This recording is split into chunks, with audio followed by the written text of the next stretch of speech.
come. This is Rufus, and in this video I'm going to go over how you can help condition your dog to move away from a fence line. Rufus likes to fence fight we have dogs on this side, that side, and especially back there. And so Rufus likes to bark and charge the fence. He also got his paw stuck in one of the fences, and then when his guardian came out to rescue him, he ended up nipping her a little bit because he was frantic. So the first thing I'm going to do is I'm going to show you how you can use a clicker to make this a little bit easier. So I have a bunch of high value training treats here. Rufus, Rufus, come here, buddy. So I'm going to prime the clicker.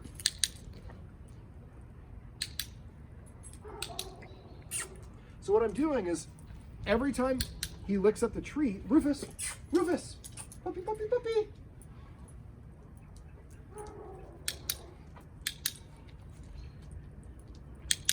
Rufus, I want to create a classically conditioned response. So I missed the last one. Rufus, he's going to run around. He'll come back. So basically, the first thing you want to do is you want to prime the clicker. So I usually like to get about 10 or 15 treats, really high value treats that you know he likes, and I'd probably do this inside. So the idea is just get a clicker, you put it on the ground. The second he licks up the treat, you click. Now when you click, make sure you use a sharp click. Like a lot of people go, well, that's a different sound. This is a very specific sound or marker, and that's why we like using it. Rufus, come! So, Rufus, come. So what I'm saying is, and we have a couple squirrels there, so it's gonna be a little bit challenging for me, but that's all right, we'll roll with it. So if that is the case when you're doing this at home, don't practice when the other squirrels are going crazy, or if there's a dog there, or there. Wait until there's nobody there. So what you want to do is the click is to indicate you just did what I want. I'm going to get a treat in your mouth as soon as we possibly can. Now when you give the treat, you want the treat go in their mouth and they should hear the command word and only the command word after. So what I'm going to do is I'm going to call him a couple times, and actually I'm going to walk over there. What we're going to do is have him practice moving from the fence away from the fence towards me, and I'm going to use the word come. Use come or here. Okay, so I'm going to try to do one right here. Rufus, come. So I'm going to click when he gets near me. Come. And then I'm sit. You don't have to do that if you're doing it, but that would be another illustration of clicker training. All right, so basically what I'm going to do is I'm going to kind of, the camera's going to pivot, and I'm going to walk around there. I'm going to have him practice just coming to me. Now, when you're doing this, outside might be too stimulus-rich an environment. So if you have difficulty getting your dog to listen to you outside, move it to an easier situation, which would be inside. And so you can just do the same thing. And when you just kind of wait for him to walk away from you, as soon as he walks away from you, say, Rufus, or you'd say, Rufus, come.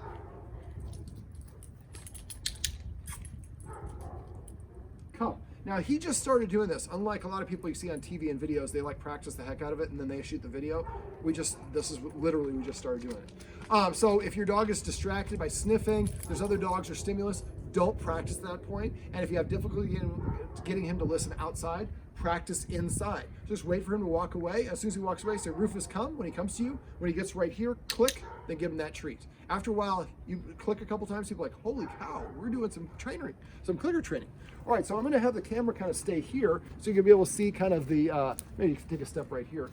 So we can see the yard, it's a good sized yard. So I'm waiting for him, and try not to compete with his nose. You're always gonna lose when you compete with the dog's nose. So I'm waiting for the nose to get up off the ground, and then I'm gonna give him a recall command. Rufus, come. He's like, I'm going to my guardian instead. Rufus, come. Come. So one treat, and then I'm gonna ignore him, and I'm gonna ignore that for now because I don't wanna give him a whole bunch of treats. This exercise, I just wanted to practice coming towards me. So I can wait for him to go all the way there, but we want him just to practice coming from all different parts of the house, of the yard, excuse me. So Rufus, Rufus. See, his nose is down, so this is not a good time for me to call. Rufus, come. Come. Now you can walk around yourself. There we go, we're gonna let him go. Rufus, come. Come. So because there's not a lot, there's a dog barking, but it's about 4 houses away. Because there's not a lot of competition, he's happy to come to me. And every time he does, I make the click, and then I give him the treat. Rufus, come. Come. Now, eventually what we'd like to do is we'd like to maybe put some cheese or something up there if he doesn't go there on his own. But a lot of what we'd like to do is just wait out, and it's a little bit chilly today, so we're going to end this video pretty quickly. But what we're going to do is just wait for him to be over there. What we want him to do is practice moving from there to here. Now, you can do this in a whole bunch of different capacities. You just say come, just like I am now, and click when he comes to you. Another thing I've seen people do is hang like a bell, like a triangle, like the chuck wagon bell. And they come outside and they ring that thing, the dog comes to you and you give it the treat. And so you can do it in different capacities, but I'd like to mostly practice at first I'm gonna practice just having him come from anywhere he is in the yard, wait for his nose to get up off the ground. Rufus, nose is down. Rufus, come. Wasn't high up enough. Dog's nose controls 60% of their brain. If you try to compete, he's gonna practice not listening. Rufus, this is not the best footage, buddy. Like, I don't really care. I'm sniffing. Rufus, come! Whoops. Come. That was not a good click, the first click. Only click when he gets to the area. Now, eventually, I might want to make him sit like this. Rufus, come!